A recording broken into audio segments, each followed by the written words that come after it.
right, and this is a rant. So I've talked in the past about how growing up in the South, I've heard white men, I've heard police, I've heard them say, this is my job or this is the law. If you don't like it, you should change it. I heard that my whole life. Now that's happening. And with Charlottesville, with the other events that went on in Tennessee, the other protests that weren't as big, they were violence though. And with this more recent one you had in Richmond with all the armed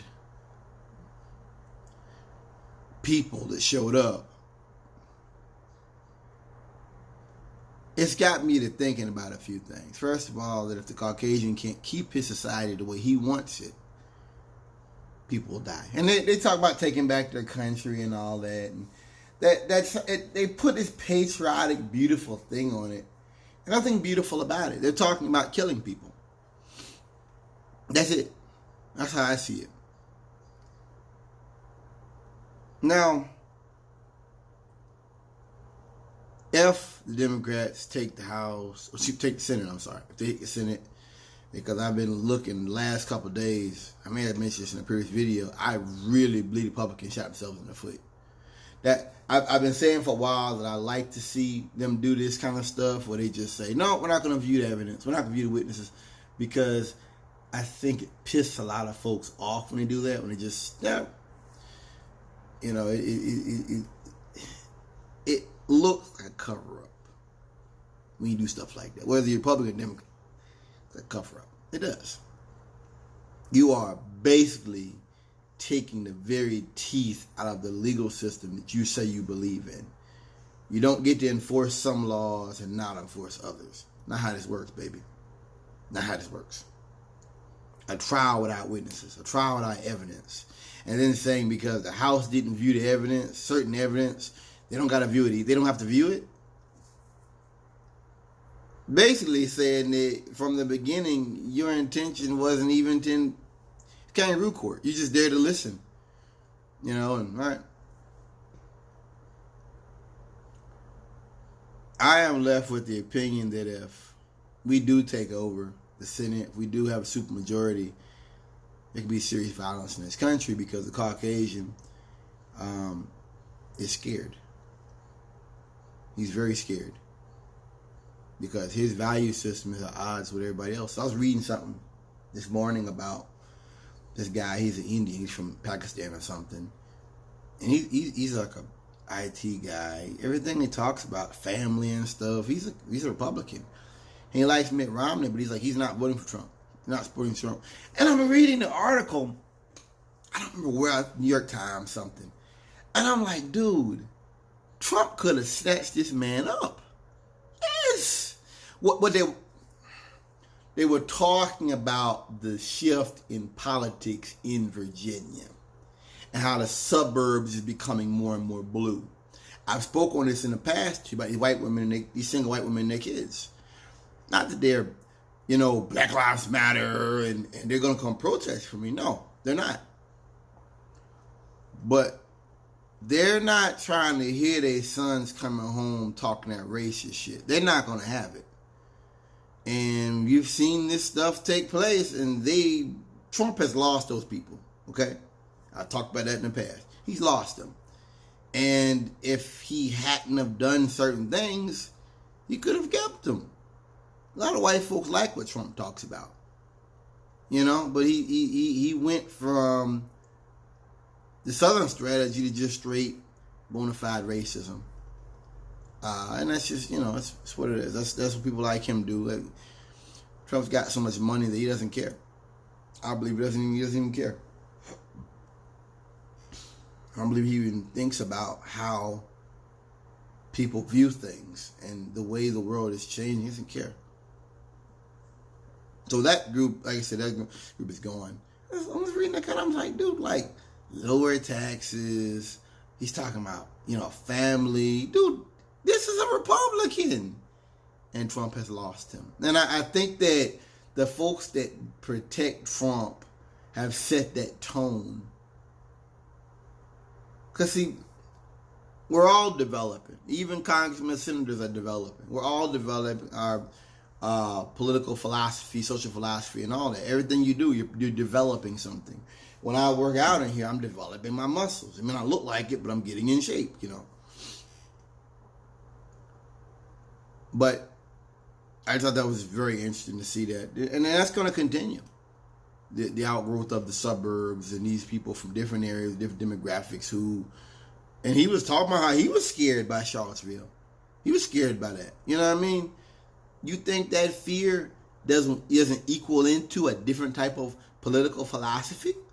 You think that fear isn't passed on to those children who see that? You think that fear doesn't change people's viewpoints from who they probably would have went along with you, crackers? They would have went along with you. Yes. Hell yeah, if you had just made them feel a little bit at home.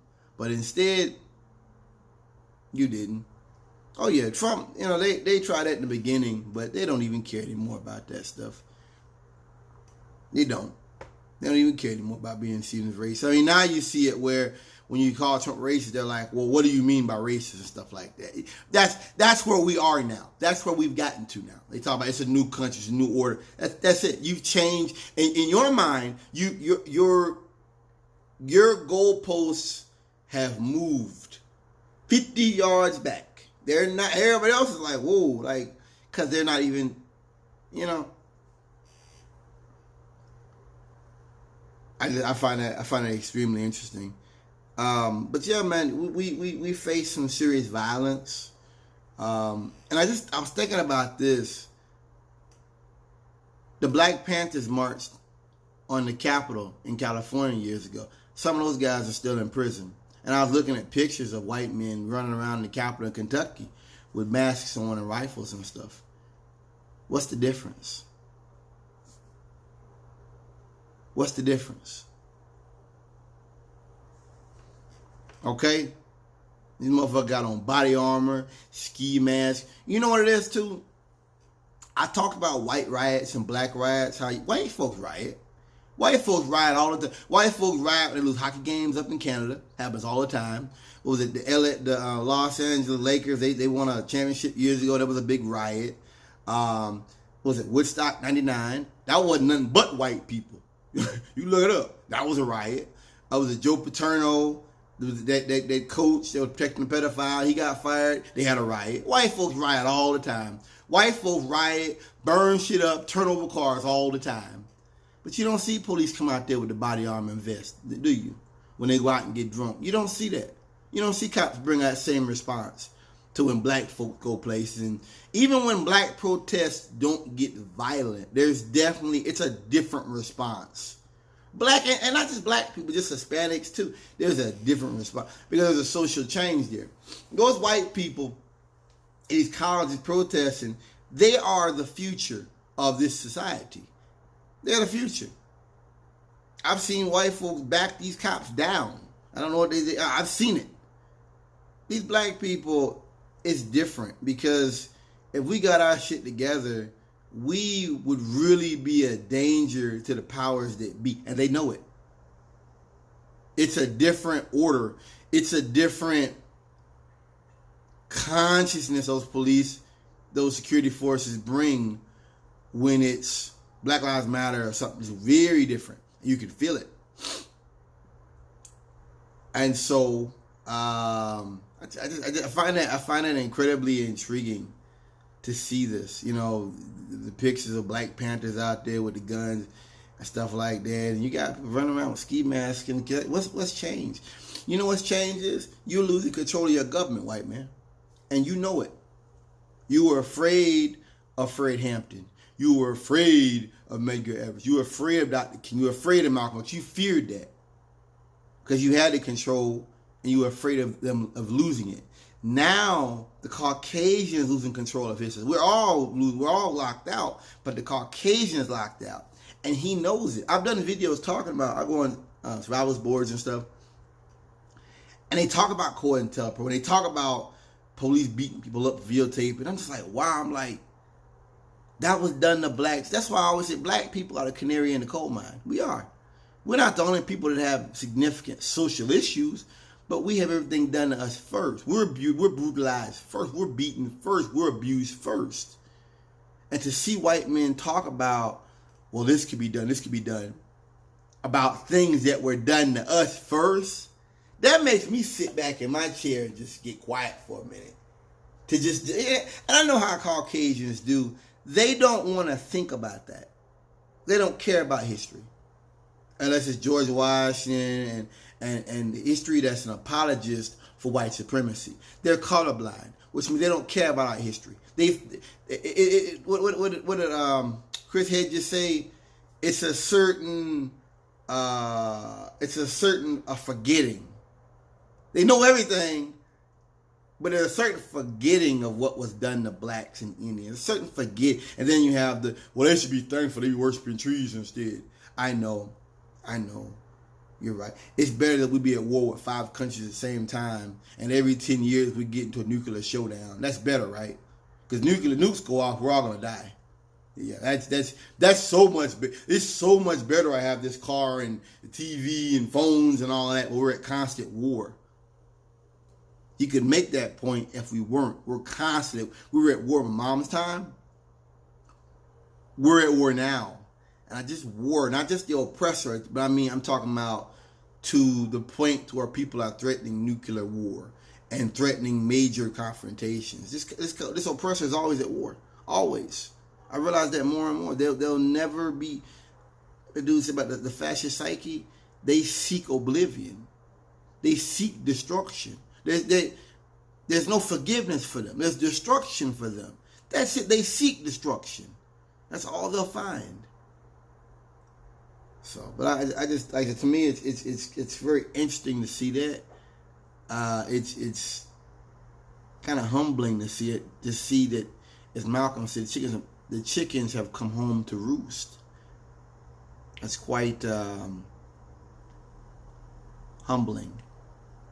The Caucasian, he's got to get a taste of his own medicine. As Neely Fuller puts it, when you make poison, you always get a little bit of it on yourself. And I think that's what we're seeing, because we've been locked out of the society for a long time as blacks. We've been locked out for a long time, and now we're watching a Caucasian be locked out, but his response is violence. Wholesale violence. If you're not watching the stuff in Richmond that just happened, if you didn't watch Charlottesville, you might need to check your pulse. We are on the cusp of some serious insurrectionary activity.